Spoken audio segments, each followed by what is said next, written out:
نحمده ونصلي ونسلم على رسوله الكريم وأما بعد فأعوذ بالله من الشيطان الرجيم بسم الله الرحمن الرحيم 9th پارہ سورۃ الاعراف آیت نمبر 138 وجاوزنا اور پار اتارا ہم نے جاوزنا کا ورڈ جو ہے وہ جیم زا جیم واو اور زا سے نکلا ہوا ہے جوز سے جوز کہتے ہیں کسی چیز کے سینٹر کو وجاوزنا اور پار اتارا ہم نے بھی بنی اسرائیل بنی اسرائیل کو البحر سمندر سے فَأَتَوْا پس آئے وہ علا اوپر قوم اس قوم کے یعکفونا یعکفونا کا روٹ عین کافا ہے اعتکاف کا ورڈ بھی اسی سے ہے اس کا مطلب ہوتا ہے کسی جگہ پر جم کر بیٹھ جانا اطاعت اور فرما برداری اور عزت کے ساتھ یعنی احترام میں اعلیٰ اوپر اسنام ان بتوں کے لہم ان کے قالو کہا انہوں نے یا موسیٰ اے موسیٰ اجعل بنا دے تو لنا ہمارے لیے الہن معبود کما جیسے لہم ان کے لیے آلہتن کوئی معبود یعنی جیسے ان کے پاس معبود ہیں بت بنائے رکھے ہوئے ہمارے لیے بھی ایسے بت بنا دے قالا کہا انکم بے شک تم قوم ہو تجہلون جاہل اور ہم نے بنی اسرائیل کو دریا پار اتارا تو ان کا گزر ایک ایسی قوم پر ہوا کہ اپنے بتوں کے آگے جھکے پڑے تھے بولے اے موسیٰ ہمیں ایک خدا بنا دے جیسا ان کے لیے اتنے خدا ہیں تو بولے یعنی حضرت موسیٰ کہ تم ضرور جاہل لوگ ہو یہ کتنا بڑا احسان تھا کہ ان کو اتنی صدیوں سے یہ جو غلامی ورثے میں ملی ہوئی تھی 600-700 سال یہ بنی اسرائیل جو ہیں وہ غلام رہے تھے فرعونیوں کے اور کتنے انہوں نے ظلم و تشدد برداشت کیے یہ اللہ تعالیٰ کا ان پر بہت بڑا انعام تھا کہ ان کو بخیر و عافیت سمندر میں سے رستہ نکال کر بھیج دیا گیا آزاد کر دیا گیا اور فرعونیوں کو غرق کر دیا گیا اسی سمندر میں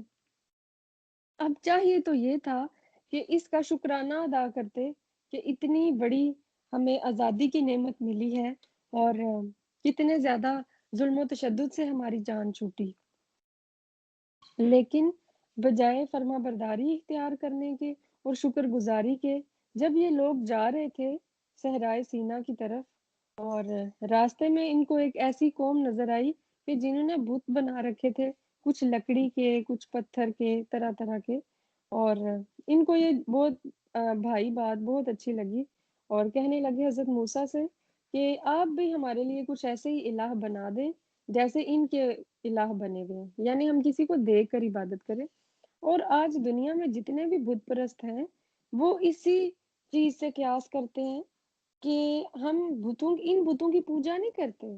ہم تو پوجتے ہیں اللہ ہی کو لیکن اپنے ذہن کو کنسنٹریشن دلانے کے لیے اور اپنا فوکس اور خشوع قائم کرنے کے لیے ہم اپنے آگے کوئی چیز بنا کے رکھ لیتے ہیں اور یہ چیز ہمیں پھر اللہ سے کنیکٹ کر دیتی ہے یہ ہے بت پرستی کے پیچھے ایک دلیل تو حضرت موسیٰ ان سے فرما رہے ہیں کہ قَالَ إِنَّكُمْ قَوْمٌ تَجْهَلُونَ کہ یہ اس سے بڑی جہالت کیا ہوگی کہ اللہ وحدہ لا شریک کو ڈائریکٹ پکارنے کی بجائے بتوں اور دیویوں کا سہارا لیا جائے ان ہؤلاء بے شک یہ لوگ متبرن تا بار را اس کا روٹ ہے اور تبرہ کہتے ہیں کسی ٹوٹے ہوئے برتن کو تو ان ہؤلاء متبرن کہ بے شک یہ لوگ تو ہلاک کیے ہوئے ہیں یعنی ان کی تو ہلاکت یقینی ہے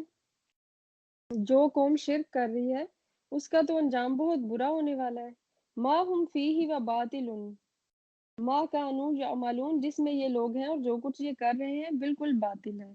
یعنی اگر ہم سے کوئی کہے کہ فلاں یہ کام کر رہا ہے تو مجھے بھی کرنا ہے تو ہم اکثر دوسروں کو کہتے ہیں کہ اگر وہ فلاں کنویں میں چھلانگ لگا دے گا تو کیا تم بھی لگا دو گے حضرت موسیٰ ان سے کہہ رہے ہیں کہ وہ تو برباد ہوئے پڑے ہیں ان کی تو ہلاکت یقینی ہے جس شرک میں وہ پڑے ہیں اس کے بعد نہ تو ان کی دنیا سنورے گی اور نہ ہی آخرت یعنی وہ تو ہلاک ہو چکے ہیں انہوں نے اپنی جان پر ظلم کر رکھا ہے تو کیا تم بھی اپنی جانوں پر ظلم کرو گے تم بھی اسی ہلاکت کا حصہ بنو گے جس طرح وہ اپنے آپ کو ہلاک کر رہے ہیں قالا فرمایا اغیر اللہ کیا اللہ کے سوا ابغیکم تلاش کروں میں تمہارے لیے الہن معبود وہوا اور وہ فضلکم فضیلت دی اس نے تمہیں علی العالمین تمام جہانوں کے لیے تو حضرت موسیٰ علیہ السلام کیا فرما رہے ہیں بنی اسرائیل سے کیا کیا اللہ کے سوا تمہارا اور کوئی خدا تلاش کروں حالانکہ ہم نے تمہیں زمانے بھر پر فضیلت دی؟ یعنی اللہ نے تم پر کتنے زیادہ انعام کیے، اب اسی اللہ کو چھوڑ کر جس نے تم پر اتنے انعامات کیے، تم کسی اور رب کو ڈھونڈنا چاہ رہے ہو، کوئی اور الہ بنانا چاہ رہے ہو۔ اور دیکھیں کہ یہ لوگ مسلم ہیں، یعنی جیسے آج کل ہم مسلم ہیں برائے نام، تو یہ بھی مسلم تھے، یعنی یہ دیندار لوگ تھے، اور دیندار لوگ کیسی باتیں کر رہے ہیں کہ ہمارے لیے یہ والا بت بنا دے، وہ بت بنا دے، اب موسیٰ ہم سے ہمارے لیے یہ دعا کر، وہ دعا کر۔ بڑی ہی کوئی بگڑی ہوئی قوم تھی بنی اسرائیل، ہٹ دھرم، کوئی بات ماننے کو تیار نہیں تھے، ضدی تھے، اور کھانے پینے کے شوقین، اور بس سہل پسند کہ ہر وقت ہمیں لگژری ملی رہے، ہم آرام کریں اور پکا پکایا ہمیں مل جائے۔ یعنی یہ کچھ بھی ایفرٹ نہیں کرنا چاہتی تھی بنی اسرائیل کی جو قوم ہے، یہ بہت ہی ایک آوارہ قسم کی اور عیاش قسم کی قوم تھی، اور انہوں نے حضرت موسیٰ علیہ السلام کو اس قدر ستایا۔ ایک دفعہ جب نبی صلی اللہ علیہ وآلہ وسلم نے صحابہ سے فرمایا کہ آؤ جہاد کی طرف، تو انہوں نے صحابہ نے فوراً لبیک کہا، تو نبی صلی اللہ علیہ وآلہ وسلم نے مطلب اللہ کا اس بات پر شکر ادا کیا کہ شکر ہے کہ مجھے موسیٰ کی قوم کی طرح یہ نہیں کہا گیا کہ ان لوگوں نے کیا کہا تھا کہ موسیٰ ہم تو یہاں بیٹھے ہو، جاؤ تم اور تمہارا خدا جا کے لڑو، ہم تو ہاں ہنا قاعدون، ہم تو یہیں بیٹھے رہیں گے، تم اور تمہارا خدا جانو جو دین کی باتیں کرتے رہتے ہو اور جس رب کی طرف بلاتے رہتے ہو، بس وہی جانے اور تم جانو۔ تو یعنی نبی صلی اللہ علیہ وآلہ وسلم کے جو فالوور تھے وہ تو جان چھڑکنے والے تھے، اور حضرت موسیٰ بہت ستائے گئے، یعنی اپنی قوم کی طرف سے۔ یہ ایسے ہی ہے جیسے آپ اپنے کسی ایسے بچے کو ذہن میں لائیں کہ جو بہت ضدی ہو، کوئی بھی آپ کی بات نہ، آپ کو لگتا ہے اس بچے کی تربیت میرے لیے ایک چیلنج ہے، تو بالکل حضرت موسیٰ کے لیے بھی یہ جو اپنی قوم تھی، یہ ایک بہت بڑا چیلنج تھا کہ ہر بات میں یہ کوئی ایسی چیز نکال لاتے کہ جو ان کی جہالت کو شو کرتی۔ وَإِذْ، اور جب انجیناکم، نجات دی ہم نے تمہیں، من آل فرعون، آل فرعون سے، یسومونکم، جب کھاتے تھے وہ تمہیں، سوء العذابی، برا عذاب۔ یہ سارا کچھ آپ سورۃ البقرہ میں بھی پڑھ چکے ہیں۔ یقتلون، قتل کرتے تھے وہ، ابناءکم، بیٹوں کو تمہارے، وَيَسْتَحْيُونَ، اور زندہ رکھتے تھے وہ، نساءکم، تمہاری عورتوں کو، وَفِي ذَلِکُمْ، اور اس میں بھلا ان آزمائش تھی، من ربکم، تمہارے رب کی طرف سے، عظیم، بہت بڑی۔ یعنی یہ کتنی بڑی آزمائش تھی ان پر کہ ان کے بچوں کو مار دیا جاتا تھا، اور ان کی بچیوں کو، بیٹیوں کو، لڑکیوں کو چھوڑ دیا جاتا تھا، اور طرح طرح کے اور بھی عذاب دیا کرتے تھے۔ لیکن اللہ تعالیٰ یہ اب ان کو ایک طرح سے احسان جتلا رہے ہیں، ایک ان پر اپنی نعمت کا اظہار کر رہے ہیں کہ اس نعمت کو یاد کرو تاکہ تمہارے اندر اطاعت کا جذبہ پیدا ہو، کہ اللہ تعالیٰ نے تو تمہیں اس قوم سے نجات دی کہ جو کتنی مطلب آپ پہ ظلم کرتی تھی، یعنی فرعون اور اس کی جو قوم تھی۔ وَوَعَدْنَا، اور وعدہ فرمایا ہم نے موسیٰ علیہ السلام سے، ثلاثین، 30 لیلتاً، راتوں کا، وَأَتْمَمْنَاهَا، اور پورا کیا ہم نے اسے، بعشرین، 7 10 کے۔ اور عشرہ کا ورڈ آپ یوز کرتے ہیں جیسے رمضان کا پہلا عشرہ، عشرہ کہتے ہیں 10 کو، بعشرین، 10 کے، فتم، تو پس پورا ہوا، میقات، وعدہ، ربی ہی، پروردگار کا، 40 لیلہ، 40 راتیں۔ اور ہم نے موسیٰ سے 30 رات کا وعدہ فرمایا، اور ان میں 10 اور بڑھا کر پوری کی، تو اس کے رب کا وعدہ پوری 40 رات کا ہوا۔ اس کا مطلب یہ نہیں کہ صرف راتیں ہی وہاں حضرت موسیٰ نے گزاری تھیں کوہ طور پر، یعنی جب یہ لوگ مصر سے نکل آئے تھے بخیر و عافیت، اللہ تعالیٰ نے ان کو فرعون سے اور اس کی قوم سے نجات دے دی۔ اب یہ صحرائے سینا کی طرف جب جا رہے تھے، اس صحرا میں کافی عرصہ یہ لوگ رکے رہے، اور اسی دوران اللہ تعالیٰ نے اب ان کو شریعت کے احکامات دینا چاہے، اور اس کے لیے حضرت موسیٰ علیہ السلام کو کوہ طور پر بلا لیا۔ کوہ طور کی جو پہلی مدت تھی وہ تھی 30 دن، یعنی 1 مہینہ۔ روایات سے پتہ چلتا ہے لیکن یہ اوتھینٹک نہیں ہے کہ اس دنوں میں، یعنی جب 30 دن پورے ہونے کو تھے، تو حضرت موسیٰ نے ایسا کیا کہ کیونکہ یہ روزہ بھی رکھتے تھے اس سارے عرصے میں، ڈیلی روزے سے بھی ہوتے تھے، تو آپ کو پتا ہے کہ روزے رکھنے سے منہ میں ایک بسان سی پیدا ہو جاتی ہے، پتہ چلتا ہے کہ بندہ روزے سے ہے۔ تو انہوں نے وہ مسواک کر لی کہ اس طرح میں اللہ سے ہم کلام ہونے کے لیے جا رہا ہوں تو میرا منہ جو ہے وہ فریش ہو جائے۔ تو پھر اللہ تعالیٰ نے اس کے لیے 10 دن اور بڑھا دیے، لیکن یہ بات اوتھینٹک نہیں ہے، یہ روایات سے پتہ چلتی ہے، اور ہمارے پاس کوئی ایسا اوتھینٹک سورس نہیں ہے کہ جس سے ہم اس کی ریلائبلٹی پہ وہ کر سکیں۔ بہرحال اللہ تعالیٰ نے پہلے 30 دن کے لیے بلایا تھا اینڈ دین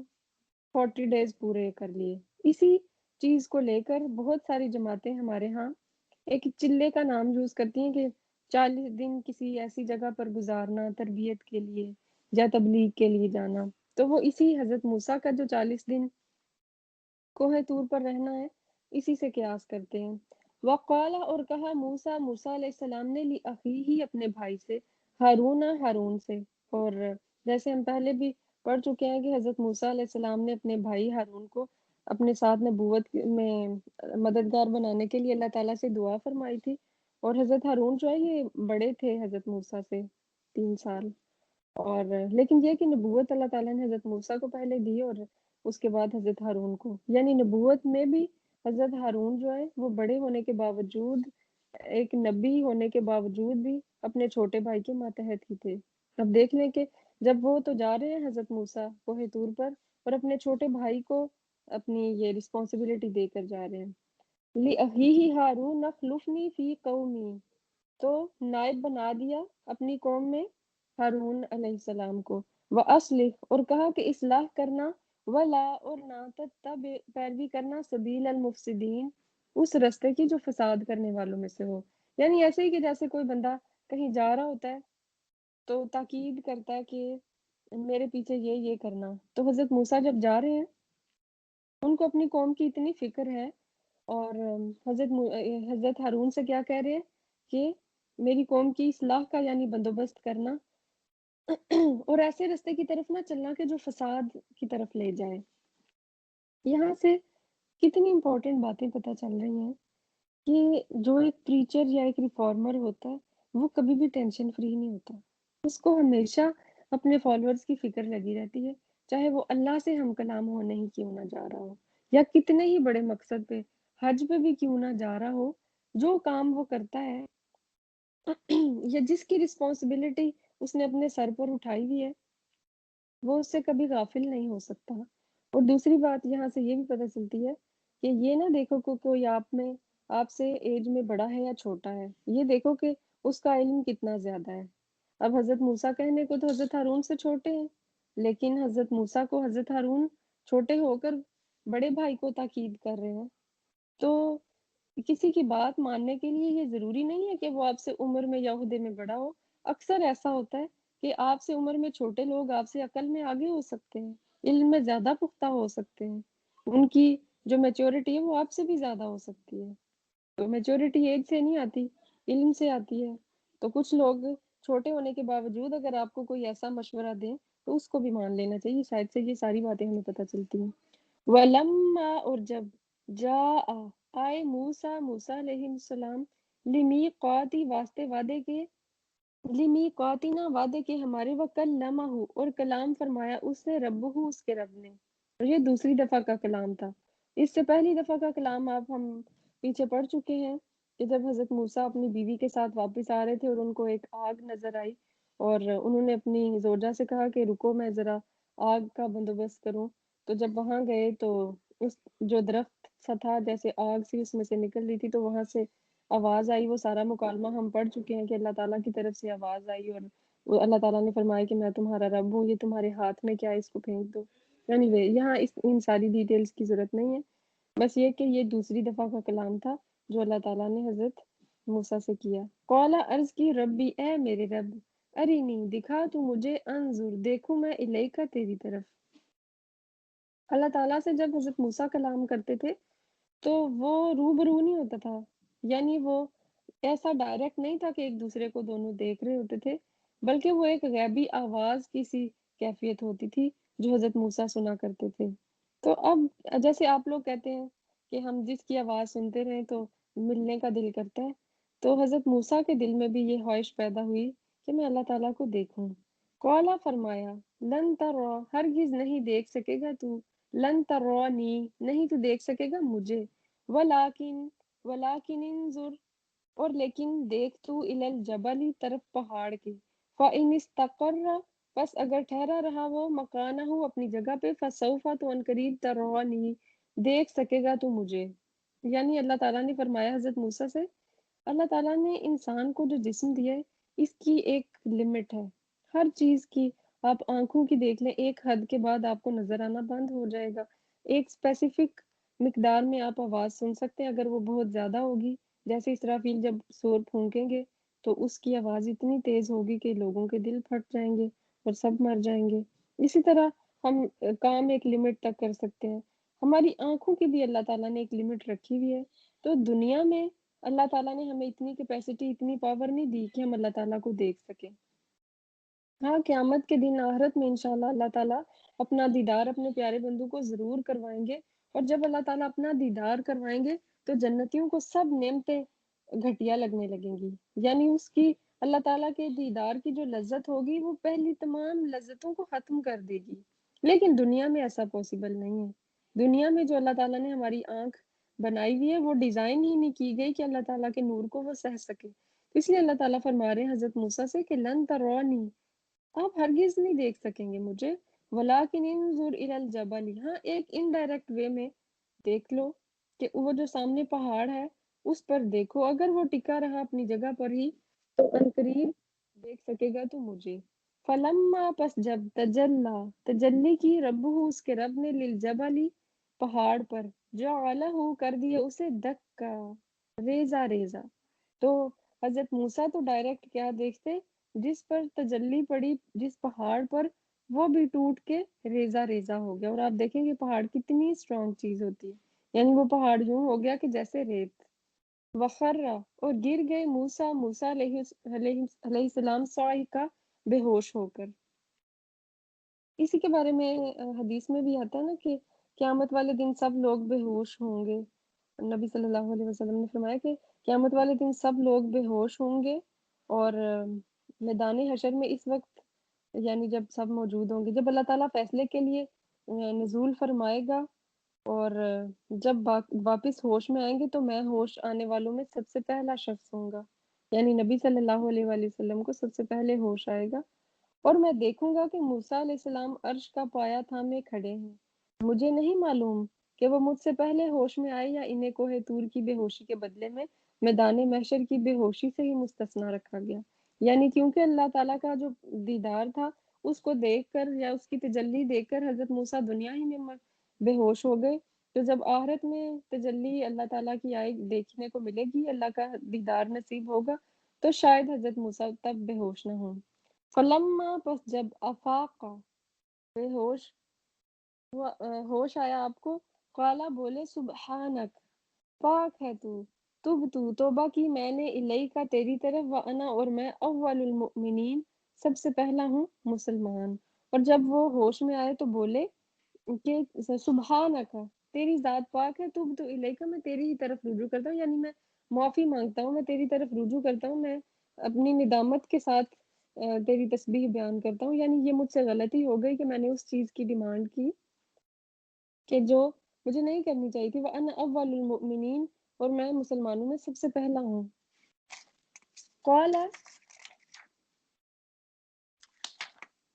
قَالَ، فرمایا، یا موسیٰ، اے موسیٰ، انی، بے شک میں نے، اصطفیتک، چن لیا میں نے تجھے، عَلَى النَّاسِ، لوگوں پر، برسالاتی، سات پیغامات کے اپنے، یعنی پیغامات مختلف جیسے اللہ تعالیٰ سے نے حضرت موسیٰ سے کلام بھی کیا اور ان کو تختیاں بھی دیں جن کے اوپر ان کی شریعت کے احکامات لکھے ہوئے تھے، وہ بھی کلام ہی اور سات کلام کے، یعنی دنیا میں اور کسی سے بھی اللہ تعالیٰ نے اس طرح سے کلام نہیں کیا جیسے حضرت موسیٰ سے۔ تو یہ حضرت موسیٰ کا ایک آنر ہے سب انبیاء میں سے کہ کس طرح سے اللہ تعالیٰ نے ان سے بات کی جیسے کسی بھی اور نبی سے نہیں کی۔ فخذ، تو پس پکڑو تم، ما، وہ جو، آتیتک، دیا میں نے تجھے، وَقُم مِّنَ الشَّاکِرِین، اور ہو جا شکر والوں میں سے۔ اب اس بات پر ہم جیسے تو ہوتے تو تکبر کا شکار ہو جاتے کہ میں تو فلاں شخص سے مل کر آ رہی ہوں یا میں نے تو اللہ سے بات کی ہے، لیکن اللہ تعالیٰ کیا فرما رہے ہیں کہ چاہے تمہیں جتنی مرضی آنر کی بات کیوں نہ دے دی جائے، تمہیں کوئی کتنے مرضی تمغے کیوں نہ مل جائیں، تو وَکُم مِّنَ الشَّاکِرِین، شکر گزاروں میں سے ہو جاؤ، وَلَا تَکُن مِّنَ الْمُتَکَبِّرِین، تکبر کرنے والوں میں سے نہیں ہونا چاہیے، بلکہ شکر گزاروں میں سے ہونا چاہیے۔ جتنی نعمتیں بڑھتی جائیں، جتنا آپ کو اللہ تعالیٰ نوازے، تو انسان کو ساتھ ساتھ شکر میں اضافہ کرنا چاہیے۔ وَكَتَبْنَا،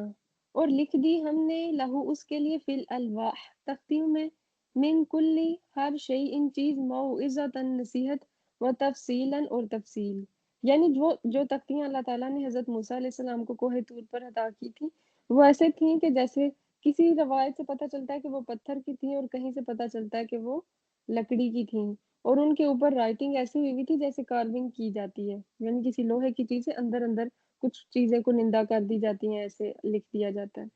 اور ہم نے اس کے لیے تختیوں میں لکھ دی ہر چیز کی نصیحت اور ہر چیز کی تفصیل، یعنی جو ان کی شریعت تھی اس کے تمام احکامات ان تختیوں میں لکھے ہوئے موجود تھے۔ لکلی واسطے ہر شیء ان چیز کے،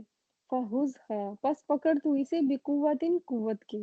یعنی جو احکامات اللہ تعالیٰ نے دیے ہیں اس کو قوت سے پکڑو۔ قوت کا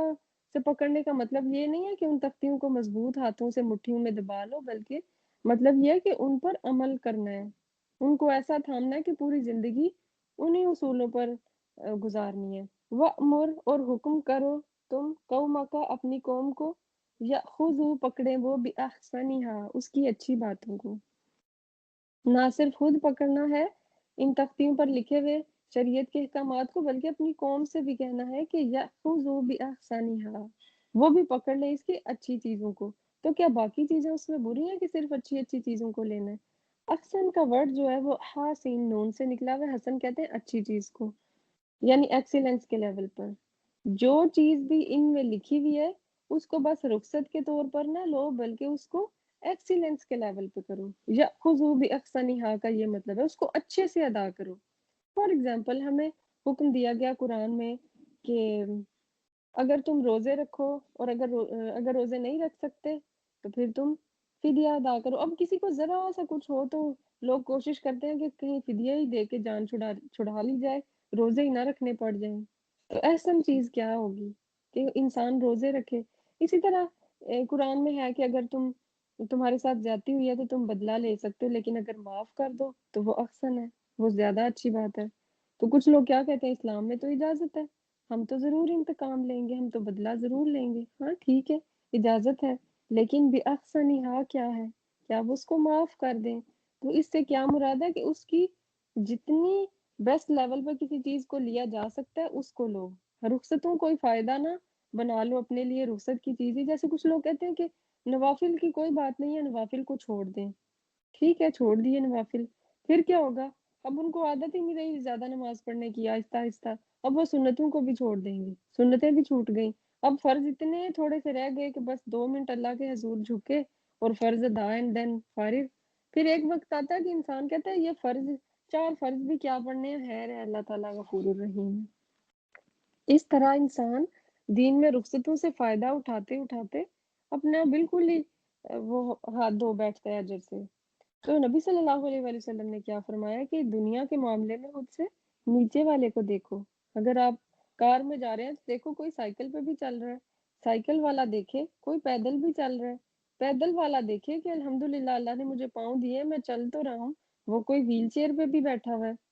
ویل چیئر والا دیکھے کہ کوئی ایسا بھی ہے جو اپنے گھر میں ہی سڑ رہا ہے، وہ تو ویل چیئر پہ بھی بیٹھنے کے قابل نہیں ہے، اور جو بالکل ہی بیڈ پہ پڑا ہوا ہے وہ یہ دیکھے کہ الحمدللہ ابھی تو میں زندہ ہوں، میں اپنی زبان سے اللہ کا ذکر کر سکتا ہوں۔ بہت سے تو ایسے ہیں کہ جو مہلت چھین لیے گئی جن سے، اور وہ قبروں میں پڑے ہیں۔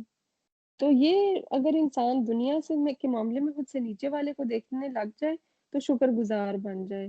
لیکن ہم کیا کرتے ہیں، اگر میرے پاس گاڑی ہے تو اس سے بڑی گاڑی ہونی چاہیے، اگر گھر ہے تو بڑا گھر ہونا چاہیے، یہ جاب ہے اب مجھے کوئی ساتھ اور پارٹ ٹائم بھی کر لینی چاہیے، پیسے اور زیادہ مل جائیں گے۔ ہم دنیا میں آگے سے آگے جانے کی کوشش کرتے ہیں۔ ہم اگر اپنا لباس ہی لینے جاتے ہیں تو کیا کرتے ہیں؟ دیکھیں ہم نے لباس کا جو بیسک مقصد ہے وہ تو یہی ہے نا کہ ہمارے ستر کو ڈھانکے، تو کیا ہم سستا سا کوئی سوٹ لے کے پہن لیتے ہیں؟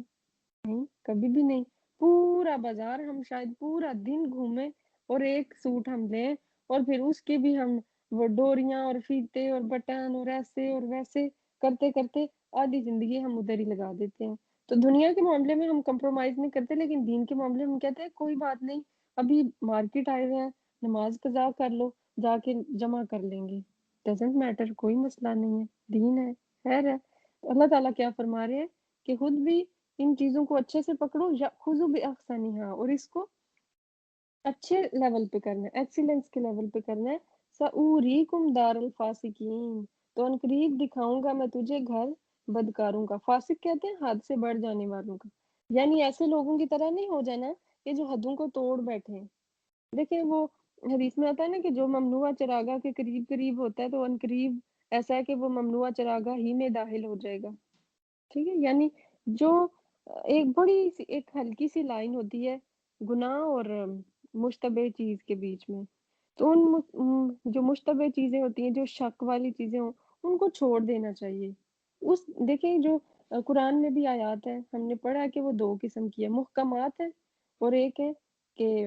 متشابہات ہیں، ملتی جلتی ہیں یا ان میں کوئی شک و شبہ پایا جاتا ہے، یا وہ اتنی واضح نہیں ہے، اور کچھ مبہم یعنی کچھ بالکل واضح ہیں۔ تو ایسا نہیں کرنا کہ رخصتوں کے پیچھے پڑے رہیں، نہیں اس کی بھی اجازت ہے، اس کی بھی اجازت ہے، روزے چھوڑ بھی سکتے ہیں، فدیہ بھی دے سکتے ہیں، نفلوں کی کوئی ضرورت نہیں ہے، سنتوں کی کوئی ضرورت نہیں ہے، صرف فرضوں کے بارے میں پوچھا جائے گا۔ تو اس کے بارے میں کیا آتا ہے کہ جب انسان کی نمازیں وغیرہ یا روزے گنے جائیں گے، اگر اس میں کوئی کمی ہوئی تو اللہ تعالیٰ فرمائیں گے کہ میرے بندے کے اکاؤنٹ میں دیکھو کہ کیا کوئی نفل پڑے ہوئے ہیں، اگر نفل ہیں، نفلی روزے ہیں یا نفلی نمازیں ہیں، تو اس کو پورا کر لو فرض کے ضمن میں۔ تو یہ نفلی چیزیں بھی اتنی ہی فائدہ دیتی ہیں، تو اس لیے دین کے معاملے میں اپنے آپ کو بیسٹ لیول پہ کرنا ہے، ایسا نہیں کرنا کہ نہیں کبھی کلاس لے لی کبھی چھوڑ دی۔ دیکھیں باقی چیزوں کو تو ہم کہتے ہیں بس مجھے جانا ہی جانا ہے، میری اپوائنٹمنٹ ہے، مجھے اتنے ٹائم سے پہلے پہنچنا ہی پہنچنا ہے، لیکن یہ ہم کہتے ہیں خیر ہے اگر ایک دن کلاس نہیں بھی ہوگی تو کیا بات ہے۔ تو دین کے معاملے میں کمپرومائز نہیں کرنا، دنیا کے معاملے میں کرنا پڑ بھی جائے تو ڈزنٹ میٹر۔ وآخر دعوانا ان الحمد للہ رب العالمین۔